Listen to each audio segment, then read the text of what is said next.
the tournaments are just our easiest way to get people in the door. And if we can provide a wonderful atmosphere and a really good time while you're doing that tournament, then you're able to get people in the door more often. They become loyal to the store, they become loyal to the vision, and then, they don't want to seek out other stores for any of those needs. So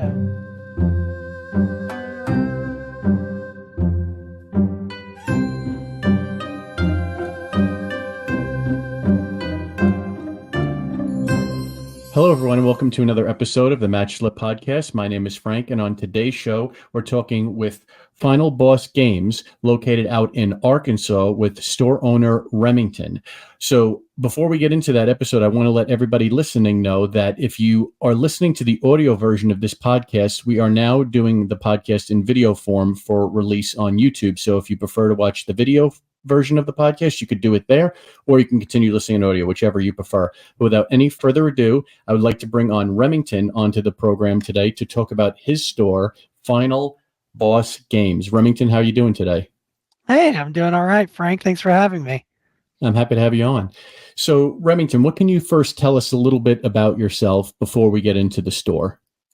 Sure. So I have been in the Magic the Gathering scene for probably 15 plus years at this point. I started playing when I was fresh into college. So I've been playing for a long time. I played competitively for a while. I dabbled in some other games as well. I'm a dungeon master on the side, so I play a lot of D&D. I'm an avid board gamer, so had a lot of all of the nerdy requirements to get interested in something like an LGS. So I've also a pretty avid video game player, play a bunch of League of Legends, Counter-Strike, all of the AAA single-player games that come out. I have notoriously beaten every Dark Souls game, so very proud of that as well. So a little bit of my nerd history there.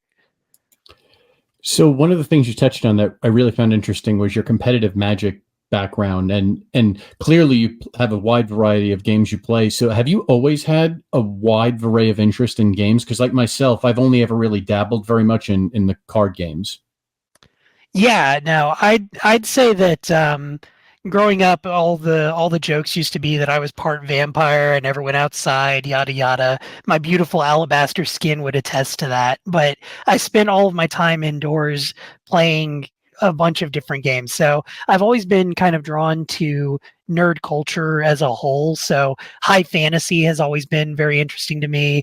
I dabble in sci-fi. So I mean, I watch a lot of TV shows that correlate to that. I play video games like that. I play a bunch of board games. So I've always kind of dabbled in a bunch of different areas, but it's all pretty central to just the gaming culture as a whole.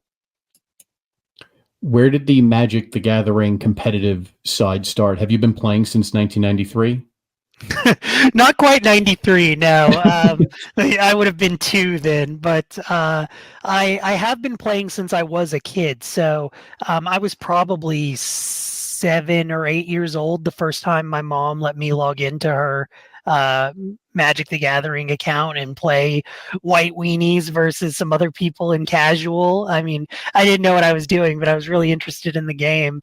And I took a little bit of a break from it whenever I went into like elementary, middle school, but high school is when I started picking it back up, and then I really got into it during college. So in my college days, I would do the whole grinder mentality that everyone has, where you would go grind all of the big events in the area trying to qualify for the more prestigious events. So back then it was PPTQs or preliminary Pro Tour qualifiers. There were also Star City Games invitational qualifiers. So all of the little tournaments that were run at your LGS, where if you win that tournament, you then qualify for the big tournament that they held. It's kind of similar to what they're doing with regionals and RCQs now. But I've been doing that since college. So I mean, some of my best memories and some of my best friends have come from those 2 to 3 hour trips where you road trip to an LGS somewhere in Missouri or Oklahoma or Arkansas, just somewhere nearby. Usually we wouldn't go further than Dallas, so about 5 hours was the max I would drive usually. But there's a lot of LGSs in the area that you can hit that are within that driving distance. So you would drive out to them, you'd play in the tournament, you'd scrub out or you'd do well, but regardless, at the end of the night, we'd always try to go find somewhere where we could hang out, eat dinner, talk about our bad luck and how everyone else was drawing the perfect cards at the perfect time and that's why we lost, or the sick out plays that we made that led to us winning. It's a great time, and it's one of the things that I would consider core memories growing up into,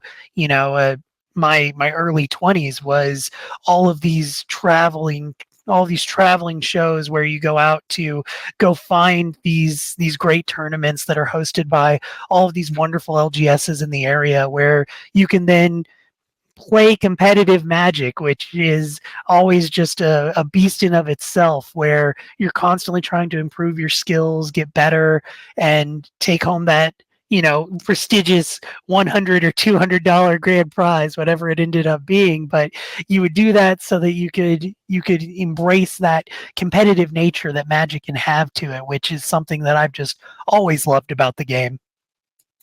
Absolutely. I remember the PPTQ days. Those were like in my early mid 20s as well. I remember playing in some of those.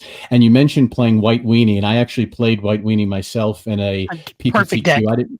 What's that? It's the perfect deck. There's no weaknesses. Yeah, it's so Does much everything. fun too. I played Soul Sisters. That's probably one of my favorite decks of all times. Have you ever dabbled with that one before? Soul Sisters is a classic. It's a little out of the meta at this point, but yeah, no, I played a little bit of it online. I would play MTGO at times, so I would play the online Magic client, and so I played Soul Sisters in my day. It's a classic.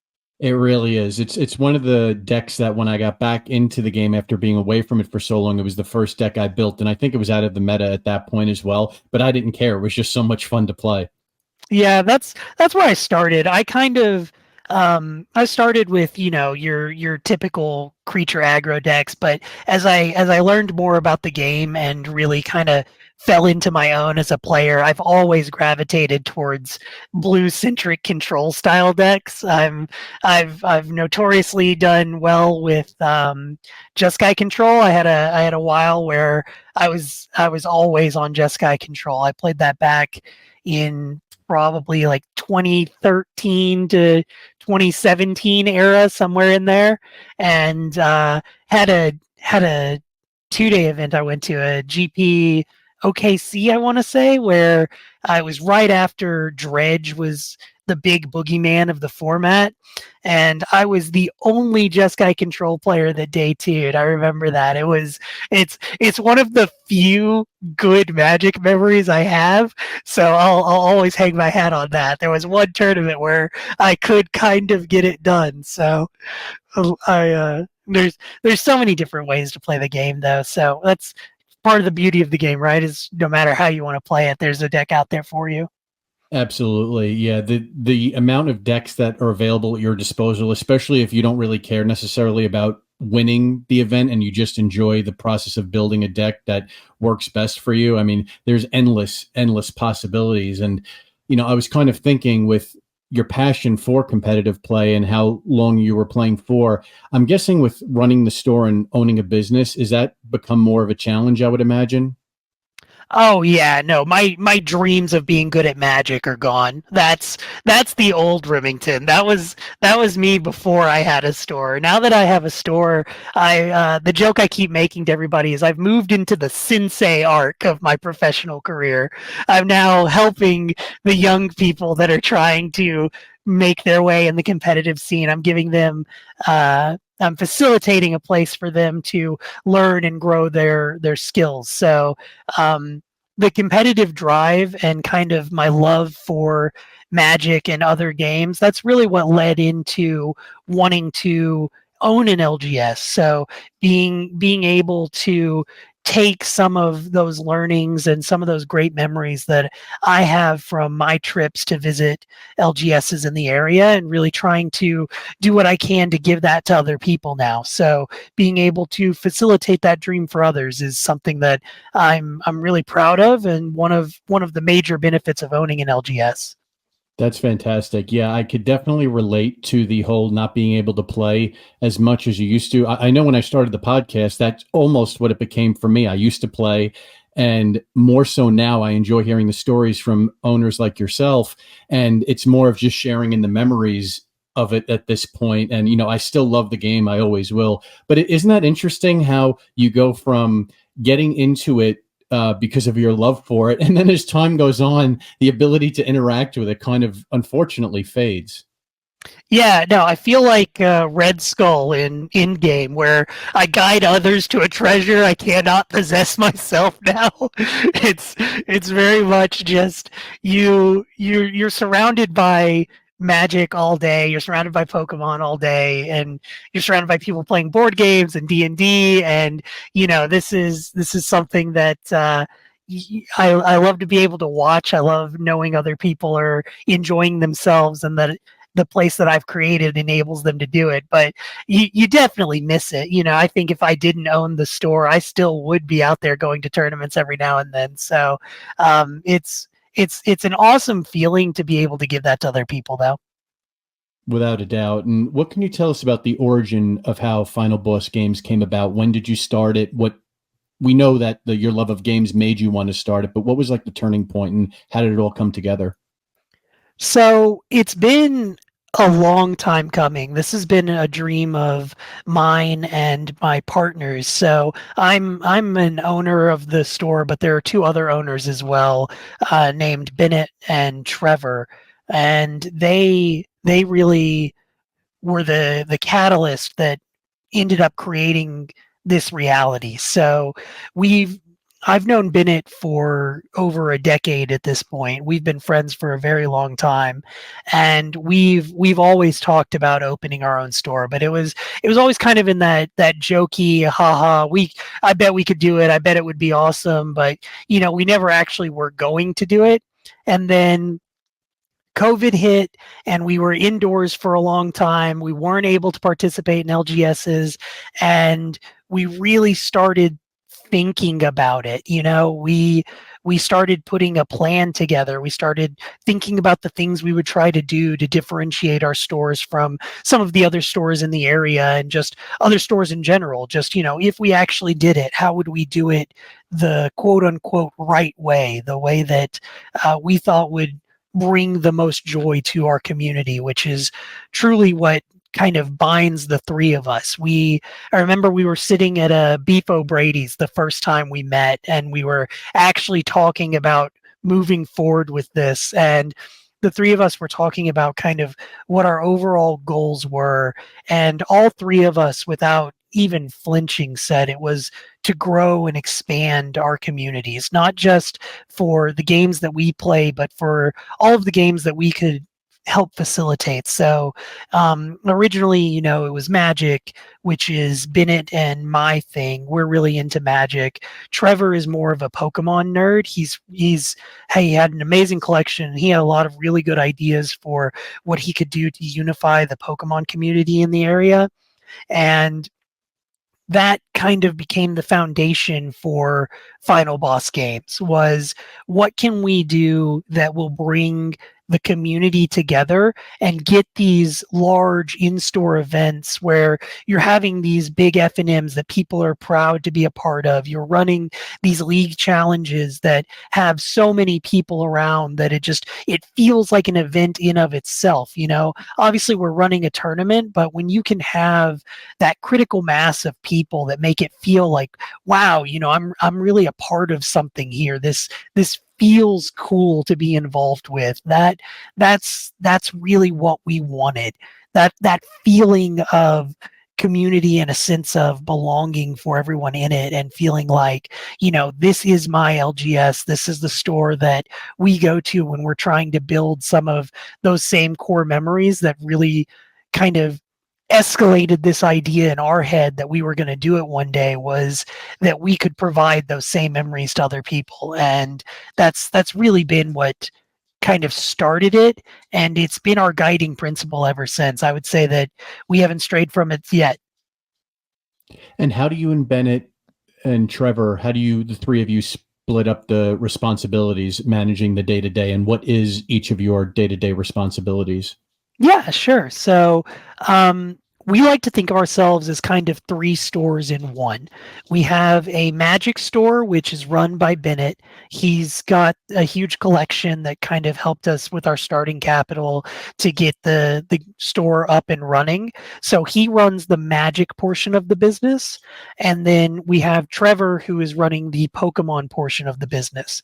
Those are our two major avenues that we're trying to build that sense of community in the large tournaments and things like that. And then we have kind of the bucket of everything else that the three of us try to manage. So everything else is board games, Yu-Gi-Oh, Grand Archive, Warhammer, etc. Right? All of the other nerddoms that need a home that we want to try and be there for. We all three kind of do our best to facilitate those as much as possible. So it boils down to the day to day is run by Trevor and Bennett, and then I'm kind of overseeing from a managerial perspective all of our large scale events. So the major tournaments, I'm always there to run those. I'm like the TO in the organization, so I'm Okay. the tournament organizer that runs those major events and tries to keep those going smoothly. Very cool. And how big is the store in square footage wise? So we are 4,500 square feet. So of that, I'd say about 4,000 is accessible by the players and the customers. We have a small office that we use for card storage and just kind of all of our admin purposes. And then we have a back room that you have for, just generic storage for everything else, like our snacks and our Warhammer stuff and all of the other inventory that goes into the store. And how many years has the store been in business at this point? The store has been in business for 0.25 years. So we opened in February. So we actually were just now celebrating our 3-month anniversary. Congratulations. That's awesome to get it off the ground. And like you mentioned, it was a long time coming. So it must be great to see it come to fruition.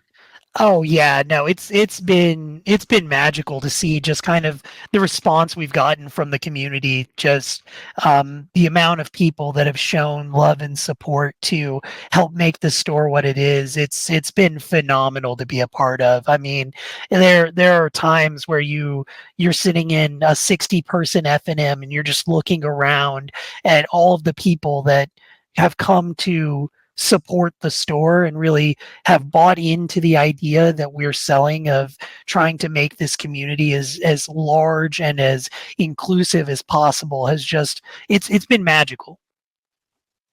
And you had talked about also one of the things you guys wanted to do early on was to create something unique about the store. So I was wondering if you could talk about what were some of the things the three of you discussed as ways to, do something that maybe the other stores weren't doing. Yeah, so I wouldn't put it in terms of things that other stores aren't doing because there are a lot of really good LGSs in our area. I mean, the amount of competition we have in a 2-hour drive radius is insane. I mean, there are some really good stores out there that have come with some great ideas of their own. I think some of the things that we were doing to try and kind of instill that sense of community was a good example would be like our tournament structure and our tournament payout. So what we do for our F&Ms or our Pokemon events or even our Yu-Gi-Oh events, just anything we have that fires off Lorcana as well. We do 100% payout for the participants. So it's $5 to enter any of our tournaments, and that $5 goes 100% into the prize pool for what the players are going to walk away with. We end up not making anything off of the tournaments themselves. We're more so using the tournaments to get people into the store, get them to see the atmosphere and kind of the environment that we've instilled, and get them to once they're in the store, hey, if they have to pick up some sleeves, they have to pick up some dice, that's great. But we get as many people in the store for the tournaments as possible. And one of the best ways to do that is by giving just, maximum payout to the players. We pay out to the top half of every tournament. So we really do try to spread it to as many of the people in the community as possible. We've also aesthetically, we've tried to do a lot of things that we thought were pretty unique for our store. So our store has murals on the walls that we had painted by local artists in the area. So we promoted them. They came in when we were getting the store up and running. So they've got QR codes so you can scan in to see their Etsy or their DeviantArt, whatever it is that they use as kind of their ground base for their artwork. So we were able to involve local artists. We have a section in the store itself that's dedicated specifically to local creators. So we have people that make earrings. There's people that make their own dice trays for Pokemon. We have a guy who's trying to promote his own comic book. We've dedicated floor space and sales space to specifically promoting those items so that people can come in and know that, hey, yes, I can get a lot of the name brand things that you would expect at an LGS, but there's also some really cool things that we have that we know are coming from local creators, local artists in the community, and it's nice to be able to support that.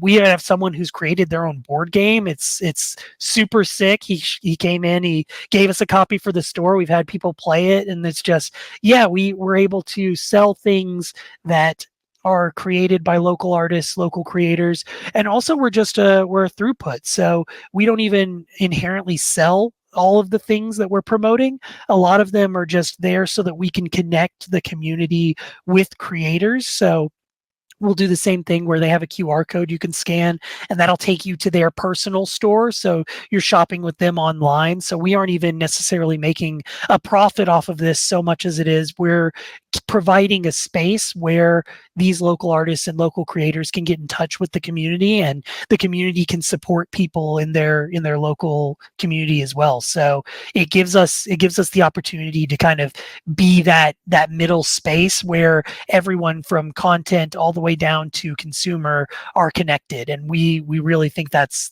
a cool, neat space to be in. It definitely is, and the fact that you could do it this early on, and you have the community around it to facilitate and to garner that attention to these people who are, on the ground floor with something, or their experience with it, giving them another opportunity to showcase what they do, compared to, in many cases, getting recognized in the art world is very difficult. Yeah, no, it's one of those things where and we had to work really hard to find artists that were comfortable doing these murals, because some of these murals are, they're 15 feet wide and this large play area that are going to be seen by, thousands of people. So it took a lot of confidence in their and belief in themselves to come in. But they had a theme as well. We had a restriction on what it was we wanted them to do. So the art pieces are historically significant final bosses. So we've got a mural dedicated entirely to Bowser. We've got a mural dedicated to Ragnaros, the Fire Lord, the final boss from World of Warcraft. We have one dedicated to Pokemon. So it's Cynthia and her major Pokemon versus Red and his big Pokemon with a Mewtwo that's floating in the background. And then we've also got a Nicol Bolas, who we're calling the final boss of Magic. I know that's debatable lore wise, and I'm sure all the nerds will get mad at me, but it was cool to kind of help facilitate that environment, that atmosphere of you're part of the final bosses when you walk in the store. So that's really what we were going for, is that everybody that's entering our tournaments, that's entering our competitions, they're a final boss in training. And we do that with some of the mechanics in the tournaments that we have as well. So for our major tournaments, we've not created. We've iterated on an existing system, but it's a bounty based system for the quote unquote final boss of the tournament. So there will be strong local players that we know are entering events, and we'll call them out as the final boss for this event. So if you get paired up against them and you win, you get a promo pack, or you get a pack of cards, or some kind of prize that we can give out for saying, hey, you took on a tough challenge and one of the better players in the room and you came out on top. So we'll reward you for quote unquote beating the final boss. So that's one thing we do. Kind of keeping in the theme of beating people and then trying again, we've instituted our try again dice. It's for the people. We said earlier that we pay out to the top half. If you're in the lower half, what we do is we let you roll some dice that are in a nice little custom tray that we built. Says try again with a question mark. We've got our logos on some dice, and if you can roll double logos, then you get free entry into the next event that you're participating in, which sounded like a great idea at the time, but has since cost me so much money in tournament entries. It's insane. The number of people that can successfully roll snake eyes is astronomical when you do it to everyone that enters the tournament. We held an RCQ this weekend, and we had 3 different people win the rolls. So that's a $30 buy-in that they get for free the next time they show up.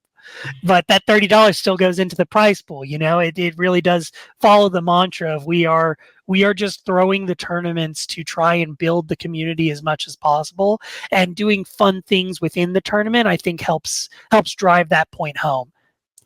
So in general, I guess, is there money to be made in the tournaments? I know you've mentioned it is a way to get people in, but even the bigger tournaments like the RCQs, they usually come with a higher price tag. But from what I'm understanding there's not money really to be made on that side of thing. That's more of a get people in the door thing.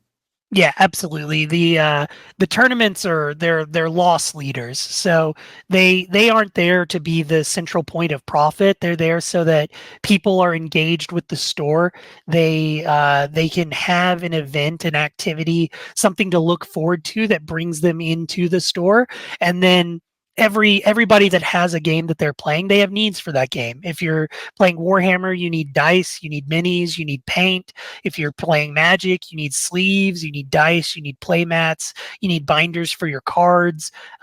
We're really there. We're a retail space that offers tournaments, right? So the tournaments are just our easiest way to get people in the door. And if we can provide a wonderful atmosphere and a really good time while you're doing that tournament, then you're able to get people in the door more often. They become loyal to the store, they become loyal to the vision, and then they don't want to seek out other stores for any of those needs. So that's really how we see tournaments playing into the business side of things. Is they exist exclusively to get people in the door. They in themselves are not a profit vehicle. I see. And are you able to run more than one tournament at a time? Not necessarily an RCQ, but like of different games, Magic, Pokemon, at the same time in your store with the space you currently have?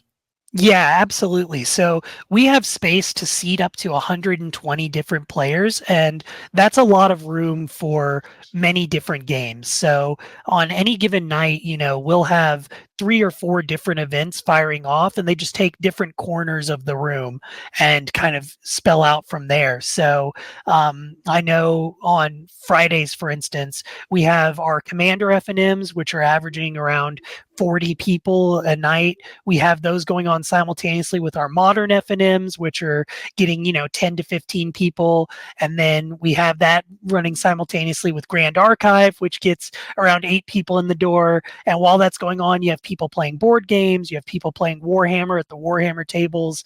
I mean, we really can facilitate many different events at the same time. This weekend, for example, we were running the RCQ. While we were running the RCQ, we ran our standard store championship. We actually had some people drop out of the RCQ to run in that event. And while that was going on, we also had Grand Archive happening. We also had people in there playing board games. I mean, the space is large enough, and that was one of the determining factors in the building that we ended up moving forward with. Was we wanted to dedicate over half of our space to play space. We wanted to truly give enough room and enough space for the players that we could run any event at the same time and nobody would feel cramped, but simultaneously we can run the biggest events and be able to provide that same atmosphere. So 2 weeks ago, we had a competitive commander event where we got 60 people in the door, and we had other events firing at the same time. That 60 plus person event was able to run off. They had plenty of room, and we still were able to hold other events simultaneously. So that was a deterministic factor in the play space that we went with, or in the building that we went with, was it had to be able to facilitate that many players. That 120 mark, that was a hard cutoff for us, and we ended up passing on several great locations because it would have felt more like a store that you could play games in versus a place to play games where you could also shop. And that's what we were going for. We're going to take a quick break from this podcast to talk about our sponsor, Cardboard Shuffle. Cardboard Shuffle was our 10th podcast interview here at the Match Slip with store owner Mark. Mark has expanded his brand and has produced his own card sleeves called Shuffle Shields. Shuffle Shields come in packs of 100 premium matte card sleeves for standard size trading cards. They contain no PVC and are acid-free. I have 17 packs of Shuffle Shields card sleeves to give away to listeners of the podcast and followers of the Match Slip on social media. Requests for a free pack of card sleeves shipped for free to you will be processed on a first-come, first-served basis. To receive your free pack of Shuffle Shields, you'll need to send a screenshot that you're following Cardboard Shuffle on Facebook to frank@thematchslip.com. Good luck, and back to the episode. How many locations did it take before you stumbled across the one that you're in now? Oh man, we probably looked at 10 plus different places, and that's in person. I think online we looked at so many more. In our area specifically, it's kind of like, I know this is an oxymoron, but it's like a mini metropolis. There's three major cities with a couple of littler cities in between, and those major cities, you've got Bentonville, Fayetteville, and Springdale. And I guess you could consider Rogers as well. So I guess there's four major cities, and they're all within 15, 20 miles of each other on the interstate. So that's really where the hub of people live in Northwest Arkansas, which is where we're located. And we decided on Springdale because it was a central location. It's in the middle of Fayetteville and Rogers Bentonville, but it's still close enough to those two that it's not too hard to get people from those areas. It's about a 15, 20-minute drive, depending on where you're coming from. So being in a central location and also finding a play space that suited our needs was really difficult, but we really lucked into the place that we have. So it feels good to be able to find a location that kind of suited all of those needs. That's fantastic. And I love the name of the store too, as it plays off of the aspect of video games and final bosses. I'm guessing was the spirit behind it all. Yeah, and it really drove a lot of what we were going for from the atmosphere as well. So, like the murals are on theme. We created a logo. He's a little basilisk wizard. I'm not sure if I love that. you've been able to see, but his name's Bartholomew, and he's going to be a final boss one day too. He's training alongside all of you, and it really became kind of the story that we can tell, and it guided the theme, and all of the branding for the store as well is just really centered around this idea that we are creating final bosses in the competitive games that we run. So we are training the future final bosses. And we have a pretty solid competitive scene out in Northwest Arkansas.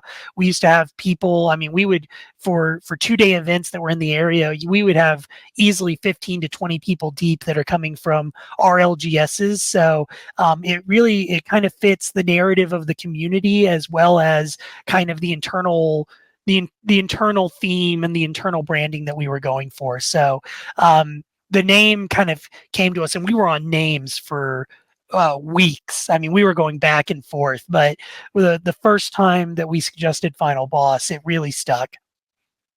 That's fantastic. Yeah, I love the name. I love the little mascot. It was definitely something I had to bring up and ask you about because it really did catch my attention. And, considering the store does have a focus with competitive gaming and doing, I know you did an RCQ this past weekend. I was curious what the process is from a business store standpoint to get that all situated and set up and how the interaction with Wizards works. So Wizards honestly was the easiest one of the major competitors. So when you're talking about all the different games that you have to get certified with, we had to get certified with basically every trading card game that we host. So that's Lorcana, that's Yu-Gi-Oh, Pokemon, Magic. And the process for LGSs is pretty tedious, to be honest. I mean, you have to go through all of these different organizers. You have to go through their process of getting approved. You have to wait around until they get it done. I mean, we opened in February and we just got our approval for Lorcana and Pokemon in the past month. So, I mean, it takes a long time. There was a lot more waiting than I thought there would be, but the process of here's the information of our store, here's our business license, here's our federal government number, here's all of our social security numbers. I mean, you have to go through all of this information. You have to do tours of your store with a video, showcasing the space, and you have to show the play space. You have to show where the cards are going to be stored. You have to show the retail space. You have to show the front desk.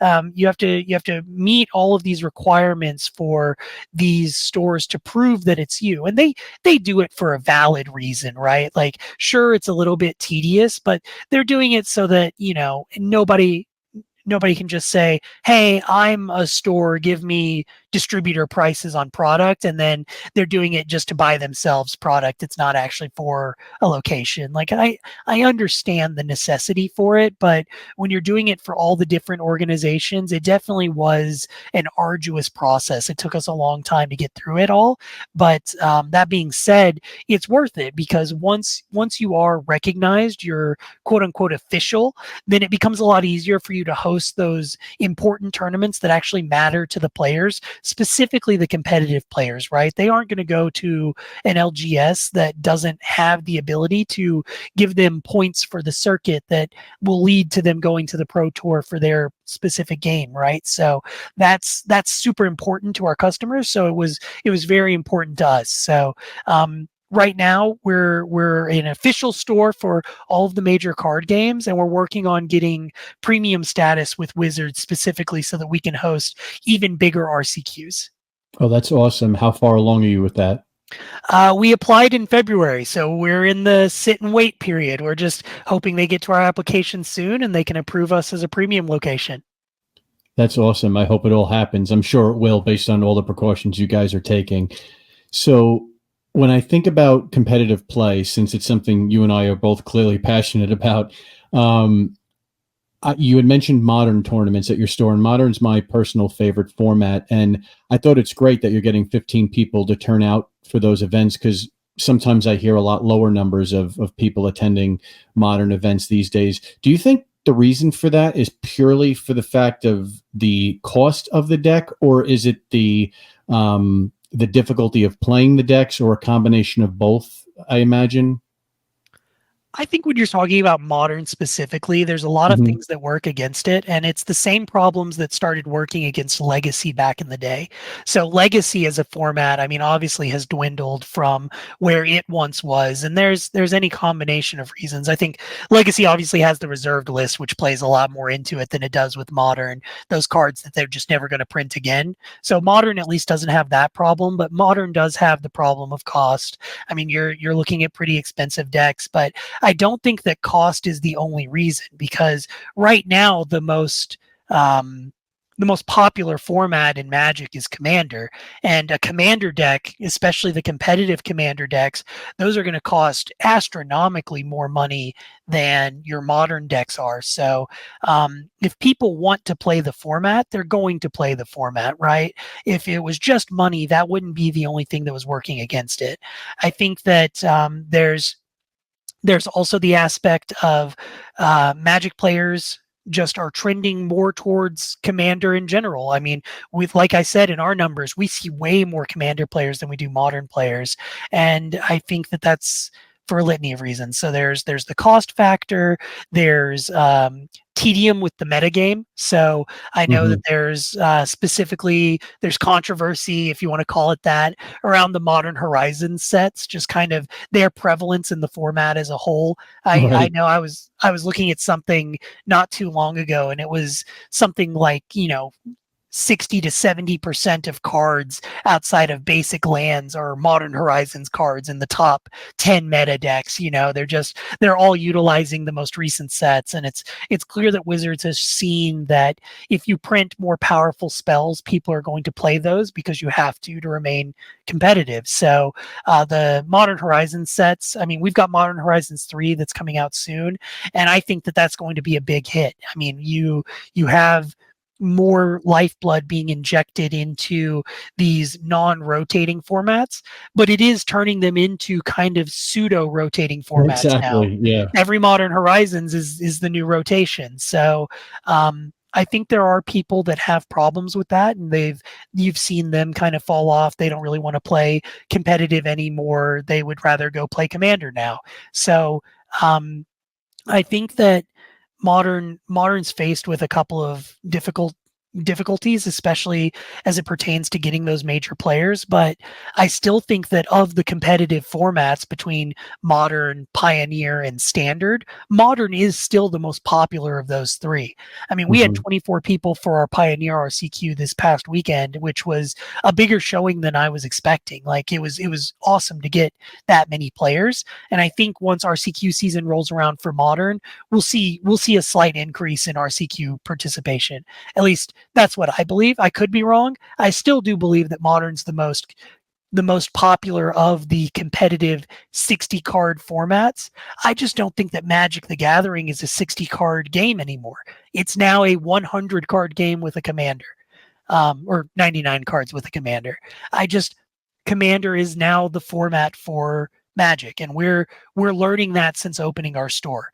I mean, our competitive EDH event got 60 players compared to our PTQ, which is actually going up to the Pro Tour. That is the pinnacle of competitive Magic, and you're not getting half as many people in as you are for competitive Commander. So that's one of the lessons that we've had to learn, and we're really one of the ways we're showing we've learned that is by leaning a lot more heavily into the competitive Commander scene. I mean, we're running win a dual land events once a month, and we're going to up those prizes as we can to really draw as many people as possible, because it's just clear from the player base that Commander is what's popular. Commander is the biggest version of Magic now. So you just kind of have to lean into it. Of course. Yeah. And with, running those Commander events, which do have such a draw, and, you mentioned multiple tournaments and various games that you have running on at the store. Is it just you, Bennett, and Trevor that are running things, or do you guys have other employees as well? We have two associates. So we have two hourly associates. Shout out Michael Byers and Jack Lozano. They've been wonderful additions. They help us from splitting apart at the seams. I know when we first started the store, we were all working just an insane amount of hours, and it was not even remotely sustainable. And we opened with one hourly associate. So we had to hire the second one to kind of help fill in some of the cracks that we saw in the schedule and kind of ease off some of the hours that the owners were having to spend. And we haven't looked back. This has been a winning formula for us so far. So we're definitely happy with the crew we've been able to put together. So we split it up by knowledge in the two major games that we support. So we have Trevor, who is a Pokemon guy. We let him hire Jack, who is a Pokemon guy. And the reason we hired Jack was because we had Byers, who is a Magic person. So we had 3 Magic people at the store and only 1 Pokemon person. So we threw Trevor a bone when we hired Jack, because we knew he needed a little bit of help, and Jack has been great as well. So really, really thankful for the staff we've been able to put together so far. And what would you say with being so early in terms of running the store? Like it's pretty new, having just started in February.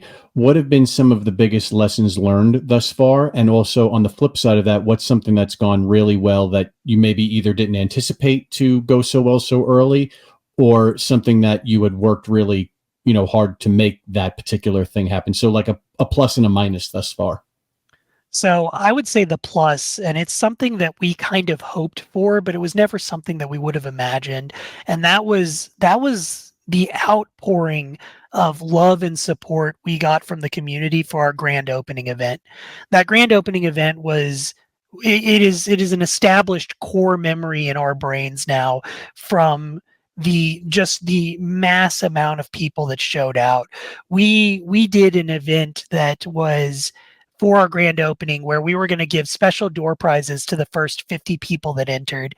And in our brain, that was going to be the first couple of hours, And when we opened our doors at 10 a.m. on our very first day, there were over 100 people lined up outside in the rain, waiting to come in and see what we had put together. And that was mind blowing to us. I mean, I cannot stress enough how insanely supportive the community has been for us, and how much that has spurred us to know that we've been making the right decisions, and we've been giving and facilitating a place that really makes that sense of community feel whole.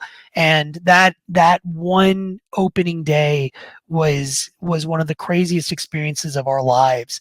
We had in inside the store at one point, I don't believe this is an exaggeration, we had over 150 people in the store during our grand opening. I mean, it was shoulder to shoulder standing room.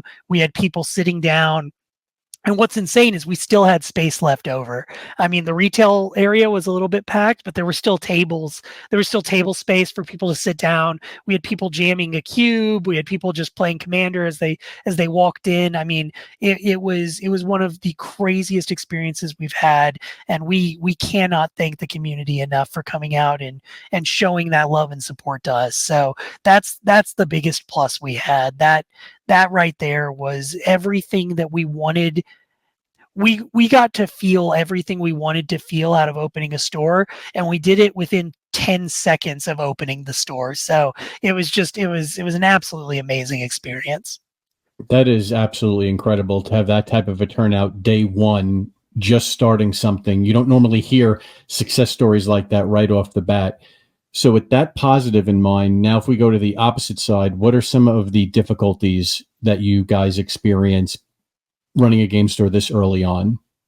So one of the things that we've had to juggle is how do you maintain a competitive community for everything that you offer. So it's really difficult to build out the communities outside of the established player base you have, right? So obviously we are very blessed in the support that we're getting, where we see these 40 person FNMs for Commander. We'll have 60 people if you include Modern and some of the other games that we have going on. Like, obviously that feels amazing, but those numbers haven't exactly grown since we opened, right? So it feels like you're constantly fighting against the tide of trying to support the communities you have while also simultaneously trying to grow those communities. So being able to get more people in through the door and get more people interested in the offerings that we have, that's been very challenging, and it's something I would say that we haven't mastered by any means. I'd say it's one of the biggest areas for us to grow, is actually getting new faces in, getting more people that we haven't seen before.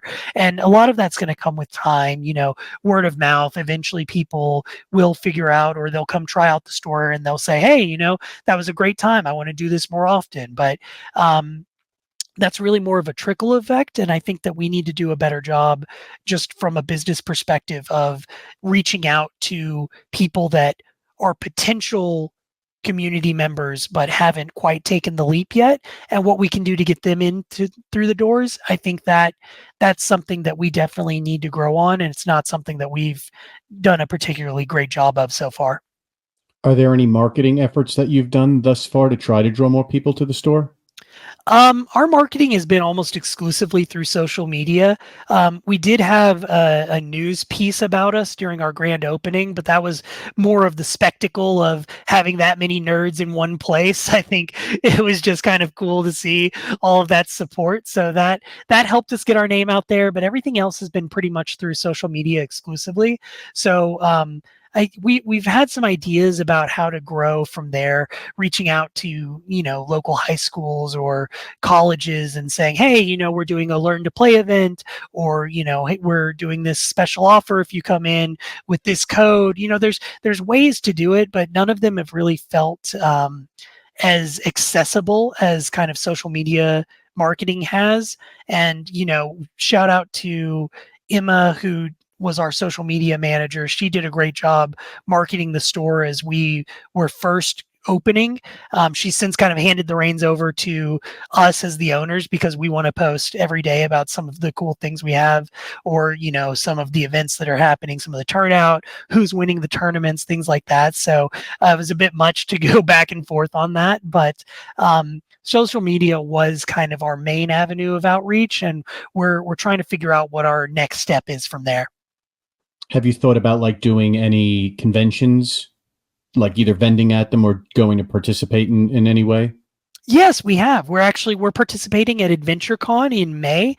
Cool. It's a board game centric convention that's being put on by some people I know from my other job, and they are putting together a great event. It looks like it's going to be a huge hit. We're gonna host some learn to play events while we're there for both Magic and Pokemon. So we'll be kind of doing the LGS side of that. We'll also have some board games ourselves, but obviously we aren't going to be the biggest board game vendor that shows up at a board game convention. But we will be able to host a couple of events, and that'll be some outreach for us for sure. Definitely, without question. This episode of the Match Slip is sponsored by Crash City Con, Roanoke, Virginia's premier gaming and fan convention. It's tabletop gaming at its best. In addition to role-playing games, board games, there are vendors, and so much more. Play with some of the top game masters in the area, enjoy a casual game in their open gaming area, or learn to play games you always wanted to play. Attend Crash City Con August 23rd through the 25th of 2024 at the Berglund Center Special Events Center. You could check out more information at crashcitycon.com. From a store standpoint, could you paint like a little bit of a picture of what the store looks like if somebody were to walk in to the best of your ability? Yeah, sure. So if you walk in, the first thing that you're going to notice is our sign. Our sign is fantastic. We got a wonderful sign from Custom Sign Creations, I think is their name. Trying to do a plug. If you're in the area, look them up. But you'll see the sign, you'll see the door, which has our logo on it. The sign has our logo on it, which is Bartholomew the Basilisk. We call him Barry for short. There's a logo on the front that and then there's a banner that has all the different things we do. So Warhammer, Pokemon, Dungeons and Dragons, Magic, etc. And then you walk through the front doors and you're in our retail space. So to the left will be our counter, where we have all of our up-to-date products for Pokemon and Magic, as well as some of our better sellers like the collector boosters or the collection sets that we may have for Magic. We've got some of our older legacy product in the cabinets that we have. So we have seen some light up cabinets that show. We've got 2 that are dedicated to Magic. We've got 2 that are dedicated to Pokemon. And those are going to be our high-end, high-value cards, kind of some of the ooh and awe factor to show off our collection and what we've been able to put together. Not only before we had the store, but since opening it, we've gotten some great collections in with some great offerings. To your right are going to be our gondolas and our shelves. We have a board game wall that runs about half the length of the store. And that board game wall's got, I think the last time we counted it, about 150 different board games, 150 to 200, somewhere in there, where we have just as much of a collection as we possibly can to give people some variety. And then we've got our retail space that's dedicated to play mats, sleeves, binders, dice, Warhammer minis, Dungeons and Dragons books. We've got all sorts of offerings in our retail space. And then you walk past that and you make it to our play space. Our play space is where our murals are. We've got some TVs that are up on the walls that we use for showing things like the time in the round, the standings, your pairings for the event, things like that. And then we've got 2 rows of tables. One is 3 tables, and then we got a space in the middle, and then we've got 2 tables, and we've got 4 rows of that. So 20 tables in total where you can sit 4 people to a table. We've got some additional tables in the back if we ever have a massive tournament where we know we need to bring out some additional ones. And then enough room in between those where you can walk in between the rows of tables. You can move, you can maneuver around. There's enough space for you to put your stuff down, really spread out and make a nice play area for yourself. And then we've got 2 bathrooms and our storage room in the back. Very cool. So you've got plenty of space to, accommodate many players. Yeah, it was a deterministic factor for us. We knew we needed that much space because we truly did want to feel like a place where you go to play games that you can also shop at. We wanted to be the opposite of those shops that feel like a really cool retail space. And then the play space is just kind of an afterthought. It's like plastic tables and chairs. I mean, we've got very high quality tables, very high quality chairs. They're big enough that you can really spread out, and so can the people next to you that are sharing that table with you. It's not cramped. It's not cramped. That not at all. That was something that we had to have when we were looking for space, and it's something that we were able to achieve. That's great. And my final question for you, Remington, it's been a joy having you on the program. It's been very enjoyable hearing about your store, and I love the track that you're going on, and I'm looking forward to hearing more about how things turn out. So Thank you. my pleasure. My final question for you is, what are some future plans that you have for the store, or it could be, an aspiration as well, if you'd like to go that route?